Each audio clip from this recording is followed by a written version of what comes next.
Mama Horticulture Nursery.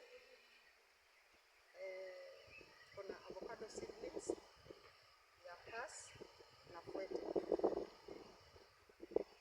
Tunaweka mchanga kwa socket, tunachanganya na mbolea, organic manure.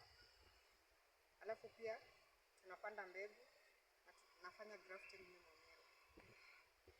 Kwa hii nursery nimeajiri watu 11 ambao wanafanya hapa kwa nursery na wengine wanafanya kwa farm. Alafu pia kuna wamama 4, vijana 6 na mzee mmoja. Miche yetu imedhibitishwa na miche yetu iko sawa, tuko na certificate. Kwa hii kazi ya miche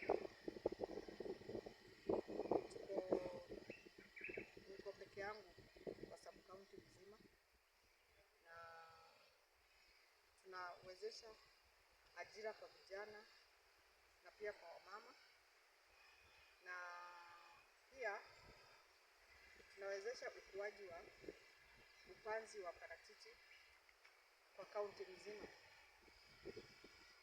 na pia tunaboresha ujuzi wa kilimo ya afya kwa mazingira, tukiendelea na upanzi wa parachichi.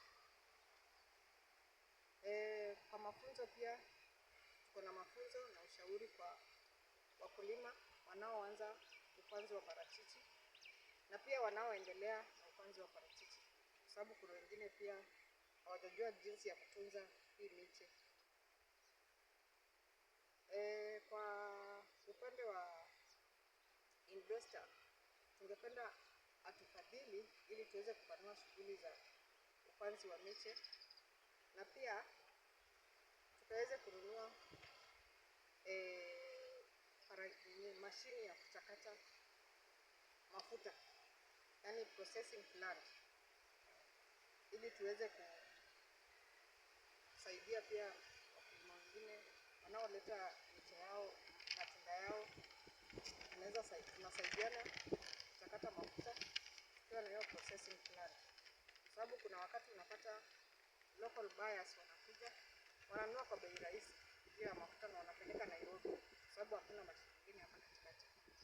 So tukinunua mashine ya kuchakata mafuta, tunaweza kujitengenezea mafuta sisi wenyewe hapa kwa Goma, na pia tunaomba ya kwamba anisaidie ili niweze kununua irrigation system. Saa zingine tunapata maji hakuna, miche unapata zimekauka, kumwagilia maji na nursery vile ni kubwa, so tunashindwa kufanya nini, saa zingine miche zinakauka. Na pia tunaomba ya kwamba tusaidie ili pia tuweze kupanua upandaji wa parachichi na soko, sababu pia hao wenye wananunua export quality wanatunyanyasa sana. Saa zingine wananunua kwa bei rahisi, wanaenda wanauza kwa bei ya juu. So pia tukipata soko